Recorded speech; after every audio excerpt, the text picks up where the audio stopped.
Voilà, donc à Tam, on était déjà bien dans l'ambiance. Ça faisait quand même 4 jours, 5 jours qu'on avait débarqué. Et on attaque la sortie de l'Algérie qui nous amène à Samaka.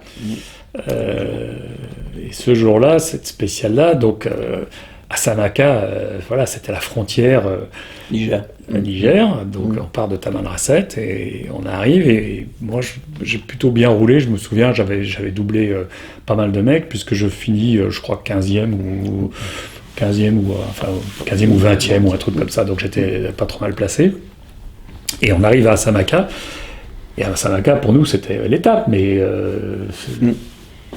et en fait, à Samaka, c'est un fort au milieu du désert. Il n'y a rien. Et rien autour. Mais quand je dis rien, il n'y a rien. C'est-à-dire qu'il n'y a pas une gargote, il n'y a rien. Il y a le fort avec les militaires dedans, qui sont dans le fort, et il n'y a rien autour. Donc nous, on arrive, on s'arrête au pied du fort, et le fort, il y avait un panneau écrit en français, interdiction d'uriner, plein désert, c'est la seule chose qu'il y avait. Donc on aligne les motos, enfin les voitures se mettent là et tout, et puis on regarde autour de nous, il n'y avait rien, il n'y avait pas de bistrot, pas de café, pas d'épicerie, rien quoi. Donc, première chose, on fait la mécanique, enfin le filtre à air, enfin les conneries quoi. On vérifie que les boulons sont serrés, que machin. Minimum quoi. Donc bon, au bout d'une demi-heure, c'est fait. Et puis là, il n'y a plus rien à faire quoi. Et donc on commence à faire le tour, les autres concurrents et tout. Donc à l'époque, je me souviens toujours. Je connaissais le mécanicien de chez Yamaha qui s'appelait Dominique Rochette. Dominique Rochette, oui, très gentil. Par Yamaha, et je vais le voir et je pleure un peu. Je lui dis, mais putain, Dominique, t'aurais pas une bougie? Parce qu'en fait, je réalise que j'avais pas de bougie. Donc je me dis, quand même, d'avoir une bougie d'avance, ce serait pas mal. Et alors, je me souviens toujours de la réponse de Dominique qui me dit. Bon, écoute, je t'en fais une, mais tu dis rien. Ce qui avait qu'une peur, c'est que Jean-Claude Olivier le sache, parce que lui, qui était le mécano de chez Yamaha officiel, tu vois, il avait peur de se faire engueuler, entre guillemets, par Jean-Claude, qui était très, très attaché, tu vois. C'est les pilotes d'usine, il y a les usines et les autres. On était, entre guillemets, on n'existait pas. Vous étiez les autres. Bref, c'est comme ça, mon premier échange avec Dominique sur la piste, il m'a filé une bougie. Merci. Et au moins, j'avais une bougie de rechange. Bon, le soir arrive, et le soir, on se dit, mais c'est bien, mais où est-ce qu'on va bouffer? Et on ne pouvait pas, il n'y avait rien. Donc on a fait le tour des concurrents auto qu'il y avait. Des 4x4. Et je crois qu'on a fait la Manche. On a fini, on a fait un peu la Manche, et je pense qu'à l'époque, il y avait Jackie Privé qui était sur un ranch, je crois. J'ai le souvenir qu'on a traîné chez eux et qu'ils nous ont filé un quignon de pain et une boîte de sardines, et ce qui a fait notre dîner du soir. On avait donc ce qui nous restait dans la gourde. Donc moi j'avais vidé une des gourdes parce que on arrivait de la spéciale, on avait quand même bu. Donc il me restait une gourde pour le lendemain, parce que le problème c'est qu'il fallait avoir le lendemain. Et le lendemain, c'était la fameuse étape où on partait d'Assamaka direction Arlit. Donc c'était quand même première vraie étape de désert. Là, on était dans le désert complet. Là, c'est le désert. Donc, on passe la nuit Belle Étoile. Donc, dormir un sac de couchage Belle Étoile, magnifique, pas de problème. Et un peu dur, mais bon. Un peu froid toujours. Un peu content. Non, mais déjà, il faisait beaucoup moins froid. Par rapport à ce qu'on avait connu en Algérie, c'était déjà tempéré, quoi. Et donc on se prépare pour partir. Alors la lumière magnifique le matin, le soleil qui sort dans le désert et tout. On se met en ligne et tout. Et donc là je dois être dans les 15e ou 20e, je sais plus, départ. Donc on est en train d'attendre notre départ. Et puis les cadors de chez Yamaha partent devant. Enfin les 7 premiers ou les 8 premiers partent. Et puis on voit Sabine qui gesticule sur la ligne de départ. Alors on s'approche et il nous fait signe de venir. Donc on se rapproche autour de Thierry et il nous dit vous faites bien attention, hein, dans 5 km ou dans 10 km, il y a un Y, il y a un embranchement, c'est à gauche et pas à droite. Vous faites pas comme les premiers. Et donc il avait vu que les 7 premiers ou les 8 premiers sont tous partis à droite. Et à droite, c'était pas du tout la bonne piste. Et donc nous, trop contents, donc on part. On prend le branchement, on part bien dans la bonne direction. Et c'est une piste, c'est plat comme la main jusqu'à Arlit. Donc c'est vraiment du grand désert. Mais à la limite, c'était la première étape de désert. Mais nous, le désert, on ne savait pas. Donc c'était à fond. On s'en va à 500 XT, à 130, 140 maximum. Et puis, donc, ouais, je sais plus, ça fait 300 bornes. 380. Donc, on est arrivé relativement vite à Arlit. Alors, on arrive à Arlit, donc, ligne d'arrivée d'Arlit, donc on voit les bâtiments de la mine et tout. Il y avait un mec sur une table. C'est la mine d'uranium. Le CH, c'était le CH. Bon, on passe le CH, alors super content, on est arrivé et tout. Et puis là, on découvre que le premier, c'est Patrick Schall. Oui, la moto verte. Neveu, troisième, quatrième. Et puis les premiers, ils sont pas là. C'est-à-dire que les 7 premiers sont pas arrivés. Donc s'ils sont pas arrivés, ils sont perdus. C'est qu'ils sont perdus. Donc là, quand même, ça veut dire que il va se passer des choses. Effectivement, ce qui se passe, c'est que on a gagné cette place. Donc d'un seul coup, de ma passe de 15e, je me retrouve dans les 10 premiers. Ce qui était complètement inespéré. C'est-à-dire que moi, c'était mon premier Dakar, je me retrouve à la fin de la première semaine dans les premiers. Donc, on fait les papiers, alors là on découvre les papiers à l'algérienne, donc vu au passage à Arlit, et un coup de tampon, une signature, voilà, les papiers sont faits. Niger, déjà. Après on était reçus par les coopérants français qui nous ont accueillis, alors bras ouverts, trop contents d'avoir un événement qui se passait, parce que visiblement la vie à Arlit, il ne fait pas ça, c'est grand chose. Donc on a été super accueillis, tous, accueillis, donc je me souviens dans une famille, alors, les mecs qui nous ont fait à bouffer, donc on est arrivé, alors déjà très content, parce qu'ils nous ont fait un déjeuner, donc je me souviens, on a mangé entrecôte, haricots verts, machin. Derrière, on a pris une douche, ce qui était pas mal, parce que ça fait 3-4 jours quand même qu'on roulait en moto dans le jus. Après, une fois qu'on a repris nos esprits et tout, on a été bricolé un peu sur les motos, et puis on a été aux nouvelles, voir ce qui se passait, et là on a appris que Sabine avait appliqué le règlement, et que les 7 premiers prenaient la pénalité forfaitaire, c'est-à-dire ils prenaient, je sais plus, 10 heures de pénalité, et donc on était sûr d'un seul coup le classement était chamboulé. Alors ça râlait grave dans le bivouac, parce qu'évidemment l'équipe Yamaha menait la charge. Alors c'était drôle parce qu'il y avait d'un côté les pilotes qui gueulaient parce qu'ils voulaient que ce soit annulé, et les mécanos genre Rochette et tout disaient c'est bien fait pour la gueule, ils sont arrogants et tout. Mais bon, ça c'était une Yamaha en tête, donc voilà, l'honneur était sauf. Voilà, et ça c'était le début de l'aventure. Bon, donc on a passé une soirée magnifique à Arlit, et le lendemain, donc on a pris la route d'Agadez, et on est arrivé à Agadez. Alors j'ai un petit souvenir de cette spéciale qui nous amène à Agadez, c'est que c'est des pistes qui sont pas très tracées, mais c'est relativement plat et assez rapide. Et donc, moi je roulais, à un moment je vois une bagnole qui arrive sur ma droite, et qui arrive, donc moi j'étais sur la bonne piste, eux ils étaient hors piste, et à un moment je me dis, je vais couper, parce que sinon on va se... Il y a une collision. On va se collision. Et le concurrent en question, c'était Georges Ouel, sur la Renault 30, avec son coéquipier qui était Pouchelon.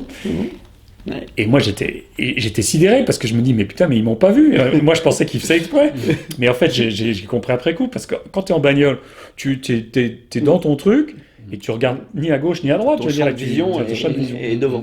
Je me suis dit heureusement que j'ai coupé. Donc les mecs ils sont passés, tout va bien, j'ai fini à Agadez, camping d'Agadez, ça a été notre premier contact avec le Niger, l'ambiance Touareg, etc. Parce que c'était déjà... C'était super. Bon, c'était super. Et puis après...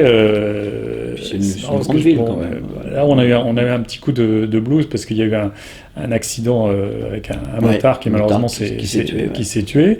Donc ça a mis un coup peu... C'est-à-dire qu'on a touché du doigt d'un seul coup... le fait que c'était dangereux, et que je veux dire, ça pouvait tous nous arriver. Je veux dire, et ça c'est un truc qu'on a pris conscience. Enfin, moi, en tout cas, c'est la course était bien, mais enfin, c'était quand même, on est à merci d'une chute, et en fait, ça soude entre motards, parce qu'on dit. S'il y a un mec qui se tombe, ça peut être moi demain, etc. Surtout, il faut rappeler pour les 70 que C'était le classement mélangé à l'époque. Hein, donc c'était auto et c'était ce qui était très important, c'est que le fait que ce soit mélangé, il y avait une espèce de lutte. Il y avait une lutte. C'est une vraie course en fait. Nous, on était trop contents parce que c'était les motos qui étaient les plus rapides. C'était surtout ça. Donc quand on regardait le classement, à la limite, c'était pas le fait de notre place qui était le plus important, c'était qu'on était devant les bagnoles. Donc ça, c'était le truc qui comptait. Il y avait un corporatisme. Après. Voilà. Alors après, donc on a continué pour rejoindre. D'Agadez pour rejoindre Niamey, non Niamey. Enfin, Niamey, je crois. Et puis, donc là, c'était sympa parce que c'était des spéciales avec des liaisons sur la route, donc on traversait les villages. Et une fois qu'on a découvert l'Afrique noire. Donc ce qui était sympa, c'est qu'on pouvait s'arrêter partout, acheter à boire, manger et tout, ce qu'on n'avait pas vraiment fait en Algérie. Mais là, il y avait un enthousiasme, les gens étaient sympas, et puis la chaleur de l'Afrique, je veux dire, c'était l'accueil de partout. Et dans la course, il y avait une vraie course, parce qu'il y avait, à ce moment-là, il y avait Gilles Comte, les pilotes Yamaha, donc Christian Rayer et Gilles Comte, qui avaient donc pris le Grave, qui étaient en train de remonter. Donc tous les jours, c'est eux qui gagnaient les spéciales pour essayer de remonter. Et nous, on se battait pour essayer de préserver notre place dans le classement. Bon, et puis on est arrivé à Bamako, donc qui était la journée de repos. Fenouil, il y avait un copain coopérant qui nous a logés, donc on a passé une nuit sympa, parce qu'à Bamako, on était dans un truc en dur et pas au camping. Et le lendemain, donc l'étape Bamako-Nioro du Sahel. Donc départ de nuit de Bamako avant de rejoindre le départ de la spéciale. Et là, au départ de cette spéciale, le classement général, premier Fenouil, deuxième Auriol, premier Neveu, deuxième Auriol, troisième Fenouil. Donc les trois pilotes privés d'un team privé étaient en tête au classement général, ce qui était incroyable. En plus, on ne se connaissait pas, avant la course, on ne connaissait pas. Et devant les voitures. Donc on prend le départ de cette spéciale. Et cette spéciale a été, il y a un bout de liaison pour sortir de Bamako, et on arrivait au départ de la spéciale. Et cette spéciale-là a été redoutable parce que il n'avait pas plu depuis 2 ans, et donc il y avait une épaisseur de fèche-fèche terrible, et des bassines de fèche-fèche épouvantables. Donc rien d'impossible, mais très, très compliqué pour rouler, parce que énormément de poussière et tout, et donc... nous, on prend notre rythme, technique. J'ai pas le souvenir complet, mais toujours est-il qu'à un moment, j'avais dû me faire doubler par Rayer, et j'arrive sur Rayer qui est arrêté, en panne, Christian Rayer, sur la Yamaha officielle. Il y avait un 2 temps. Donc, non, 4 temps. 4 temps, non, il était déjà sur une 4 temps XT. Donc je m'arrête, et je le connaissais parce qu'il faisait du trial, etc. Et je lui dis, qu'est-ce qui t'arrive ? Il me dit, putain, t'as pas une clé à bougie ? Alors moi j'étais un peu sidéré parce que c'était le pilote officiel, quoi. Et en fait les pilotes officiels de chez Yamaha n'avaient pas d'outils sur les motos, quoi. D'accord. Donc je lui donne ma clé à bougie, et puis moi, tu vois, je lui dis, bah écoute, quand tu me rattraperas, tu me la rendras. Je mets première et je me tire. Genre, trop content en lui disant, putain, il est arrêté, voilà, je roule, quoi. Bon, je repars et tout, je prends mon rythme, je fais, je sais pas, peut-être 50 bornes, donc ça faisait un moment qu'on roulait, quoi. On a déjà fait 200 bornes, et je tombe sur Neveu, arrêté. Putain, je lui dis, qu'est-ce qui t'arrive, Cyril ? Il dit, putain, le moteur, il n'y a plus de compression et tout. Et je lui dis, comment il n'y a plus de compression ? Et effectivement, je prends le kick et il n'y a plus de compression. Mais moi, mon moteur marchait encore. Donc moi, plus de compression, Neveu est arrêté, donc je suis en tête. Donc je repars, trop content, en me disant, oh, putain, je voulais pas le croire, quoi. C'était incroyable. Oui, c'est incroyable. Donc toujours dans cette piste très sinueuse, avec ses bassines de fèche-fèche, etc. Jusqu'au moment où mon moteur, rideau. Idem. Et je m'arrête, et le kick, pas de compression. Et là, je me dis, putain, ma clé à bougie. Impossible de démonter la bougie, parce que ma clé, je l'ai laissée à Christian. Christian, je dis, bon, je vais attendre qu'il arrive, tu vois. Et puis là, la pendule tourne. L'heure tourne, bien sûr. Et personne passe derrière. Donc ça fait un moment que je suis arrêté. Et là, tu vois, je commence à me faire des scénarios dans la tête. Je me dis, oh, putain, machin, comment je vais faire et tout. Et j'entends un bruit. Et donc, c'est une voiture. Et là, je me dis, putain, il faut que tu l'arrêtes. Faut que tu l'arrêtes. Donc, je me mets au milieu de la piste et je l'arrête la bagnole. C'est-à-dire que je lui fais pas signe. Je me mets carrément entre la piste. Et je l'arrête. Et la voiture, c'était le ranch de Génestier. Ah oui, le Mordant, le premier. Qui était en tête en voiture à cette époque-là. Et alors il me voit, donc on se connaissait un peu parce que juste du bivouac, du bivouac d'avoir connu. Bien sûr. Alors pas lui, mais un mec dans la voiture. Je me penche. Qu'est-ce qui t'arrive, ah, machin. Prête-moi une clé à bougie et tout. Alors ils se parlent entre eux et puis Génestier dit bon ok prête-lui. Alors il s'arrête, il sort la clé, mais je te préviens, tu nous la rends. Alors, malin, parce que là, on avait affaire à un Africain. Donc je démonte ma bougie, je la nettoie, je la remonte, et dès que je l'ai remontée, il se tire, mais moi le moteur redémarre, et je me dis, bon bah voilà, je suis sauvé quoi. Je suis sauvé, enfin j'ai pas beaucoup de compression, mais le moteur redémarre, et puis je commence à partir. Je commence à repartir, sauf qu'entre-temps, avec le filtre à air bouché, j'ai consommé toute ton essence. Nettement plus. Bien sûr. Et alors qu'on avait 45 litres, donc on avait tout ce qu'il fallait pour faire la spéciale sans problème, panne d'essence. Et donc là, je reprends un coup de déprime, parce que moi qui étais passé par l'euphorie totale en me disant « Putain, je suis en tête », d'un seul coup, panne d'essence. Je me dis « Putain, mais c'est trop con, tu tombes en panne d'essence ».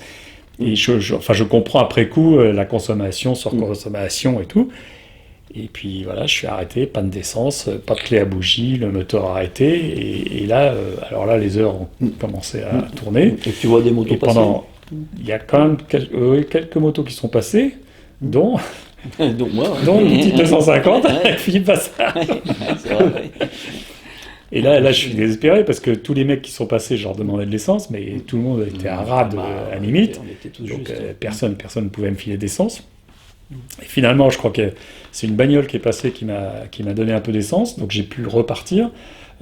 Entre-temps, j'étais mort, desséché, donc j'ai fini par boire de la flotte dans un puits et tout, en me disant ah ouais, parce que j'étais, tu sais, quand t'as soif et qu'il fait super chaud, tu puis vois, c'était très dur physiquement, avec la physique, avec la poussière. Puis caler, démarrer. Donc je me suis dit putain, mais jamais je vais arriver et tout. Et puis tu vois, d'avoir bu la flotte, tu dis ça se trouve je vais être malade et tout. Enfin bon bref. Et puis la moto qui avançait pas. Donc finalement j'ai réussi à rejoindre Dakar, Nioro, du Sahel. Mais en fin de journée. Et donc en fait je suis passé de j'aurais pu finir en tête du rallye et de la spéciale, et je sais pas, je finis 15e ou 20e ou un truc plus que ça. Enfin, profondeur. Et surtout, j'arrive, donc on va au bivouac, on traîne, on discute et tout, et puis là je commence à me poser la question, mais putain, mon moteur, il faut que je le répare, parce que je peux pas continuer comme ça. Donc je commence à faire le tour du bivouac, pour trouver un piston, parce que tu vois, j'étais un peu naïf, je me dis, je vais retrouver un piston de 500 XT, bien sûr.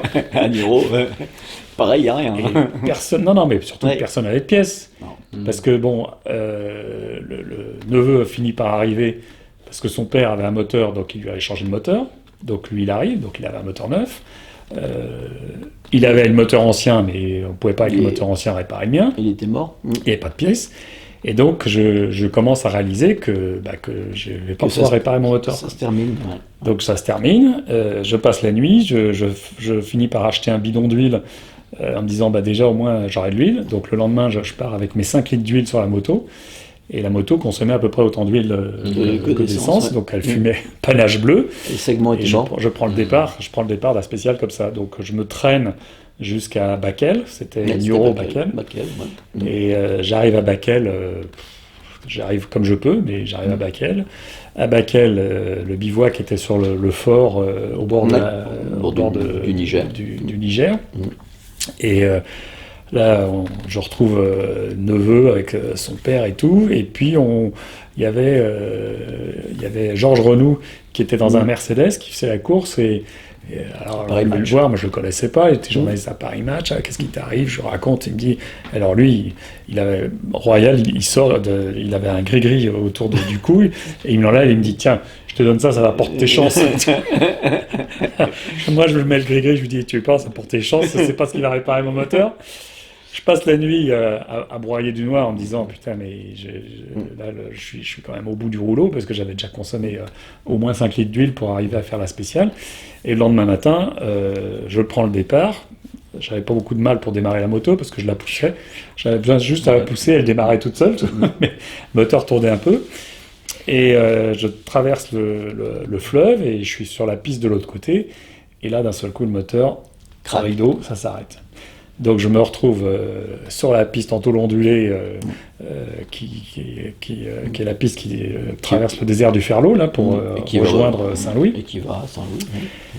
Et putain, et là je prends un coup grave sur le moral en me disant bah voilà c'est fini quoi. Donc je me suis quand même malheureux. Alors après tout ce que j'ai vécu, parce que j'avais quand même vécu des hauts et des bas depuis mon départ, je me suis dit voilà ça s'arrête. Donc je suis là sur la moto, ça fait un moment que je vois toute la course passer, enfin la course les derniers parce j'étais dans les derniers. Et puis à un moment il y a un Land Rover qui arrive, un Land Rover pick-up, un Land Rover tôlé, fermé. Et qui s'arrête, je vois 2 mecs descendre, Laurel et Hardy, un grand maigre, un petit gros, et avec un putain d'accent belge. Ouais, bonjour, et tout, qu'est-ce que vous arrive et tout. Alors j'ai dit voilà, etc. Alors on discute et tout. Alors c'était 2 missionnaires d'une mission belge qui étaient dans le coin. Et il me dit pas de problème, hein, nous on va charger la moto. On va charger la moto et on va t'emmener à la mission. Donc on charge la moto et ils m'emmènent à la mission. J'arrive à la mission, ils me mettent sous la douche, putain j'étais trop content, je prends un coup de douche, ça faisait quand même 3 jours qu'on n'avait pas vraiment de douche, tu vois, et on avait eu quand même très très chaud. Et puis c'était l'émotion, enfin tout ce qui se passait, et puis je leur raconte mon histoire et tout, et alors on est à table en train de déjeuner, et ils me disent mais alors tu vas abandonner? Je dis bah oui, là c'est fini. Et puis ils se parlent entre eux et ils me disent bah tu sais, nous on en a parlé, mais si tu veux, on va t'emmener à Saint-Louis. Alors moi j'en croyais pas mes yeux, alors je dis vous feriez ça? Ah bah oui, ils étaient super contents et tout. On ressort de là, alors moi se remonter comme un vieux coucou, on charge la moto et nous voilà partis tous les trois sur la banquette du Land Rover, à 80 sur la piste en tôle ondulée. Et on prend la piste, et on roule dans la poussière, et puis d'un seul coup, je vois une moto arrêtée, et puis eux ralentissent pas. Je dis, mais arrêtez-vous, c'est un copain, c'était Bernard Rigoni avec la musique qui était en panne. Et ils me disent, mais on ne peut pas s'arrêter, parce que sinon ils vont te voir, et tout. Je dis, mais c'est un copain, et tout. C'est pas grave. Je leur explique, c'est pas grave. Donc ils finissent par s'arrêter, on fait demi-tour, et on vient, et je vais voir Bernard, je lui dis qu'est-ce qui t'arrive? Alors il me dit ah bah là c'est fini, la Guzzi elle a rendu l'âme et tout. Et les deux Belges qui ont été extraordinaires, ils me disent mais il n'y a pas de problème, on va le prendre avec nous. Hein. Je dis vous feriez ça et tout. Alors je vais voir Bernard, je lui dis bah, tu viens, on va te charger la moto. Donc on charge la moto, donc il y avait la XT, la Guzzi. Le seul problème, c'est que Bernard, on l'a mis à l'arrière parce qu'il n'y avait plus de place. Donc, on était complet, on n'avait pas de sangle pour mettre les 2 motos. Voilà. Donc, il tenait la moto avec la porte qui était entrouverte parce qu'elle dépassait un peu derrière. Et nous voilà repartis à 4, donc, et les 2 motos sur la piste. À l'aventure. Et alors, on traverse tout le désert du Ferlo et on arrive à Saint-Louis. On arrive à Louga. Parce qu'après avoir tracé, il y avait encore un petit bout de spécial d'Aralouga, Saint-Louis, qui était un spécial le long d'une ancienne voie de chemin de fer. Donc à un moment, on quitte la piste et on prend cette piste un peu sablonneuse, bien bosselée, et on attaque la piste. Donc un coup à gauche, un coup à droite, et là d'un seul coup, blam, les vitres latérales avec le guidon dégagent. Elle pète. Ah oui. Moi emmerdé parce que vis-à-vis de c'est la voiture de la mission et tout, tu vois, on s'arrête, on récupère la vitre, je regarde mes 2 Belges, bon Dieu c'est pas grave, hein, on va la remettre et tout, donc on l'entoure dans un bout de tissu et tout, et nous voilà repartis. à 30 à l'heure parce qu'on ne pouvait pas aller vite. Et on attaque la piste. Donc heureusement, c'était quand même, il y avait 80 bornes, je crois, donc il fallait les faire. C'était court. Donc on sort, donc tout ça il fait nuit. Et on arrive à la sortie de la spéciale, un bout de liaison, et on arrive au bivouac de Saint-Louis. On décharge les motos, discret, et on arrive en poussant les motos au bivouac, et on croise Sabine. Et Sabine me croise, il me dit « Mais t'es là, toi ?» Je dis « Ouais, mais comment t'es venu ?» Je lui dis avec un piston sur un cylindre, un peu en me marrant, parce que Mais c'était un mono. je voulais pas trop faire le malin, quoi. Donc, je retrouve Neveu qui était au bivouac avec Gary et son père qui était là. Et donc, je leur fais part de mes malheurs. Et là, le père Neveu, il a été quand même génial parce qu'en fait, il me raconte qu'il a envoyé chercher un moteur à Dakar pour son fils parce que Cyril était en tête. Il voulait tellement que Cyril gagne qu'il voulait pas prendre le risque. Et donc, Gilles Maurice avait démonté l'ancien moteur de Cyril, et ils avaient monté un moteur neuf. Et donc, il me dit, écoute, si tu veux, on peut te mettre le moteur de casse de Cyril. Ah oui. Moi, inespéré, quoi. Trop content. Donc, Gilles Maurice me monte le moteur, et donc je me retrouve au départ, le lendemain, avec un bon moteur. Avec un moteur pour emmener. Donc, je fais la dernière spéciale sur la plage et tout. On arrive à Dakar. Sauvé, donc je finis 12e au scratch, enfin puisque c'était mélangé, 8e moto. Quoi. Mais Mais t'es classé, c'est comme ça que j'ai pu finir le vrai, et Rigoni aussi. Parce que Rigoni, ils ont pu réparer la Guzzi, il a pu aussi terminer. Et c'est comme ça qu'on a fini. Alors pour la petite histoire, ce qui est très rigolo, c'est donc j'avais partagé mon sponsor UCLA avec Neveu, donc du coup il y avait deux motos, il y avait la mienne et celle de Neveu qui étaient aux couleurs UCLA, on était le team UCLA, et donc le sponsor de mon sponsor, il apprend par la presse, etc., que je suis en train de gagner, que UCLA est en train de gagner la course, et lui il était en train de faire une présentation en Finlande ou je sais pas, donc il est passé de la Finlande où il faisait moins 15 à Dakar où il faisait 35. Il est venu vous voir. Il est venu spécialement, il était à l'arrivée, parce que tout le monde lui dit, mais putain, il faut que tu sois là, il y a ton équipe qui est en train de gagner. Alors, voilà, c'est le drôle de l'histoire, c'est que donc, finalement, Neveu gagne, etc. Et moi, je suis rentré penaud. J'ai perdu mon sponsor, mais quelque part j'ai gagné en notoriété parce que ça m'a permis d'être pris par la deuxième année par Fenouil quand BM a mis une deuxième moto, et BM m'a proposé de conduire la moto. Donc c'est bien. Cette première année, ça a été quand même une grande aventure.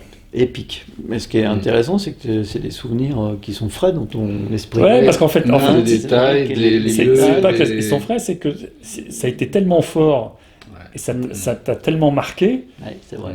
que tu vois, tu en gardes un souvenir parce que c'est des trucs que tu as vécu tellement intensément, tu vois. Et tu vois, bon, on va en parler parce que quand j'ai écrit ce livre-là, Tout droit sur prix de principal, je m'aperçois que plus on avance dans les époques, dans les éditions, les souvenirs des premières années sont extrêmement présents et précis, et les souvenirs des dernières années, c'est tout juste si je peux pas te dire, je m'en souviens pas, tu vois, les dernières années où j'ai organisé la course, tu me dis tu avais fait ça, je dis ah ouais, peut-être il faut que je vérifie, mais je m'en souviens pas, quoi. Parce qu'en fait t'es moins marqué par la première édition. Puis là il y a quand même beaucoup de choses qui ont marqué ta carrière, c'est-à-dire dans ce premier rallye, savoir se débrouiller. Ces premières années en fait c'était, nous on le savait pas à l'époque, parce que quand on est parti sur le Dakar, on a découvert un style de course, parce que ça n'existait pas, le rallye raid, ça n'existait pas, je veux dire. On a eu la chance, pas que moi, mais enfin, moi, Philippe, enfin, tous les gens qui ont participé au Dakar ces premières années, on a créé une discipline, et on a participé à l'élaboration des règlements, on a vécu les aventures, en fait, les choses qu'on raconte aujourd'hui, les gens nous disent, mais c'est pas possible. Mais si, c'est possible, parce que à l'époque, c'était comme ça, quoi. va fabriquer, voilà, de l'époque. On va fabriquer l'histoire. Et c'est assez rigolo parce que après, il y a eu des histoires avec l'organisation. Je veux dire, il ne faut pas oublier que Sabine, l'organisation du Dakar, au début, c'était quand même très folklorique. Je veux dire, c'était folklorique parce que c'était pareil. Lui, il a quand même créé le Dakar. Il est parti en reconnaissance avec un Toyota. Et il est arrivé à Dakar en disant, on va faire l'arrivée là. Il a été voir le Méridien en disant, est-ce qu'on peut faire l'arrivée chez vous et tout. Donc, rien n'était organisé. Je veux dire, il a tout organisé au fur et à mesure. Et après, l'organisation sur le terrain, c'était un peu... C'était laborieux. C'était folklorique tous les jours. C'est-à-dire que nous, on ne s'en rendait pas compte. Enfin, on s'en est rendu compte après. Un petit peu. C'est que je pense que certains jours, il donnait le départ de la course, il ne savait pas si elle allait arriver. Il ne savait pas si l'essence était en place, si le CH était là. Et c'est comme ça qu'on est arrivé de temps en temps. On arrivait au CH. Il n'y avait pas de CH. Il n'y avait personne. Donc c'était on faisait nous-mêmes. On s'est retrouvés à faire le CH. On prenait notre montre et on notait les temps. Alors ceux qui arrivaient derrière en disant non mais attends, c'est pas juste là, non mais il faut annuler l'étape. Alors nous on gueulait en disant non parce que nous, on était arrivés les premiers, on voulait surtout pas que ce soit annulé parce que on avait noté les temps et en fait on a un peu forcé la main à l'organisateur en lui disant mais voilà, c'est comme ça que ça se passe et en fait on se substituait à l'organisateur quand l'organisateur était déficient. Il y a un autre truc dont je me souviens beaucoup, c'est les briefings de Thierry. Et Thierry, quand il faisait ses briefings, il y avait un peu un double sens. Alors, souvent, il se mettait sur la ridelle du camion avec le porte-voix. Et puis, alors nous, on était attentifs parce qu'on écoutait quand même les informations de Thierry. Et alors, le truc qui m'avait frappé, c'est un jour, en disant, bon, aujourd'hui, faites bien attention, faites bien vos pleins. Et bon, moi j'ai envie de dire, mais c'est normal, faire les pleins. On peut toujours faire le plein, surtout en moto, où on sait que la panne d'essence, c'est rédhibitoire, parce que quand tu tombes en panne d'essence, ça s'arrête là. Et en fait, c'était pas du tout parce que c'était difficile ou quoi que ce soit, c'est parce qu'ils ne savaient pas si le camion d'essence était en place. Et donc, en fait, c'était 450 km d'autonomie, le règlement, mais nous, il fallait savoir qu'il valait mieux avoir 40 ou 50 km plus ou moins de marge. C'est comme ça qu'on a rapidement toujours eu un petit sac à dos avec un bidon dans le dos ou de l'essence en plus. Parce que l'essence, les premières années, c'était la croix et la bannière. Je veux dire, les pannes d'essence, on a eu quand même beaucoup. Il y en a eu beaucoup, et puis surtout, on peut rappeler que globalement, c'était un peu la débrouille, quoi. Donc c'est les premiers qui arrivaient au bidon qui étaient servis. Ça, puis la débrouille, puis bon, l'essence n'était pas toujours de bonne qualité aussi. Donc là, tu pouvais tomber sur un fût où il y avait autant d'eau que d'essence, mais ça, au moment quand ils te mettaient l'essence dans le réservoir, tu le savais pas. Tu le savais quand tu remettais la moto en marche, quoi. Et ça, c'était convenu entre tous. C'était comme ça. On ne pouvait pas réclamer. Alors c'était marrant parce que, évidemment, quand ça arrivait derrière, alors ça rouspait grave parce que tout le monde criait à l'injustice totale, tombait sur Thierry à bras raccourcis en disant ouais, c'est scandaleux, machin et tout, faut que tu nous mettes un bonus ou faut que tu nous annules cette pénalité. Et Sabine, lui, restait inflexible. et il disait c'est comme ça, genre. T'as payé pour venir, voilà, ça fait partie du jeu. Ça fait partie du jeu. Il avait raison parce que il pouvait pas céder, je veux dire. Et en fait, sa grande force, bon, déjà, il avait un côté charismatique extraordinaire. C'est ce qui nous a tous fait partir. C'est-à-dire en fait, on se posait pas la question et on est parti à l'aventure. Trop content de faire partie de l'aventure. Et une fois qu'il y avait des problèmes sur place, ce qui était marrant, c'est que nous, on n'était pas partis avec un règlement genre, point 1, point 2, point ça. On est parti, et puis on découvrait l'aventure au fur et à mesure. Donc chaque fois qu'il y avait un problème, je veux dire, on se tournait pas vers Sabine en disant putain, c'est pas bien. Je veux dire, en fait, on disait voilà, c'est comme ça, et le rallye raid, c'est comme ça, et on a créé on vivait les problèmes au jour le jour et on trouvait des solutions sur place, quoi. Et c'est comme ça que, bon, c'est vrai qu'il y a eu quelques aventures croquignolesques qui ressortent au fur et à mesure, parce que, on peut le dire, à l'époque, c'était un peu pas vu, pas pris. C'est-à-dire, il y avait l'organisateur d'un côté, et nous, concurrents, on était les concurrents. Donc, mais il y avait l'organisateur et nous concurrents entre guillemets, c'était chacun se démerdait, s'entraidait, etc. contre l'organisateur. Du moment qu'il ne nous voit pas. Voilà, exactement. Ouais, mais pas pris quoi. C'était. Et puis des coupes en nappe, on en a tous fait quelques-uns. Hein, mais c'était pas des coupes en nappe, je veux dire, on le faisait pas dans cet esprit, mais c'était une telle aventure et c'était tellement intense que, je veux dire, quand tu faisais partie que tu étais dans la course, le drame, c'était que ça s'arrête. Je veux dire, c'était parce qu'en fait l'aventure, elle commençait quand tu t'arrêtais, c'est-à-dire que tant que tu étais dans la course. Voilà, tu partais, il y avait l'organisation et tout, tu arrivais au bivouac, les contrôles horaires, machin, enfin tout ça c'était relativement arrangé. C'était huilé. Avec le folklore, mais c'était huilé.